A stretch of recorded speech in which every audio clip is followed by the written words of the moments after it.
Welcome to my Canada Journey, Part 1. Kung nandito ka ngayon sa video na to, I'm sure that you are also one of those people na nag-aspire to be here in Canada. And with that being said, let me share to you some tips and preparations na pwede mong gawin to make sure that you will be hired by a Canadian employer on the spot.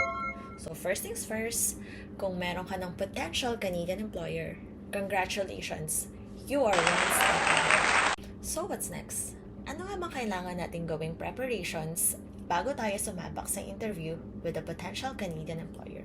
Siguraduhin mong prepared ka. Paano? Do some research. Alamin mo yung background na company na papasukin mo. Alamin mo kung inline ba yung trabaho mo ngayon sa job na ino-offer nila. Sigurado ako, most of the questions na ibabato sa'yo ay iikot lang sa job responsibilities na potentially gagawin mo. They will assess kung fit ka bang gawin yon or not. Second thing, you have to be on time on your scheduled interview. So make sure na alam mo kung saan naka-base si Canadian employer. Dito kasi sa Canada, hindi lahat ng territories pare-parehas ng time zone. What I did before, when I received an email, chinek ko kung ano bang time zone ng employer ko.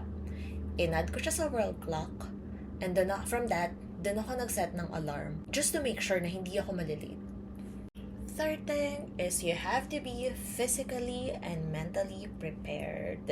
What I did before, when I received an email regarding my interview schedule, I took days off na. Parang 4 days akong nag-off. Kasi yung schedule ko was 1:30 a.m. sa Pinas. So, madaling araw siya and I cannot afford not to get some sleep kasi ayokong ma-mess up yung mga isasagot ko sa interview questions.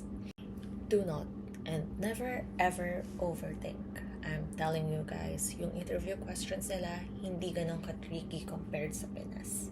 Just answer by heart and I'm sure that you will be hired. Fourth is during the interview. If you can, say yes.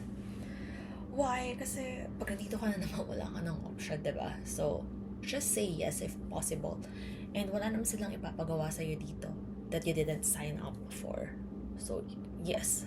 Kaya mo bang malamig? Yes. Kaya mo mag-midnight? Yes. Just say yes. Fifth, never beat around the bush. So, kung anong tanong nila, answer it directly. And lastly, pray. Never forget to pray. Kung para sa yung Canadian dream na to, ibibigay ni God yan.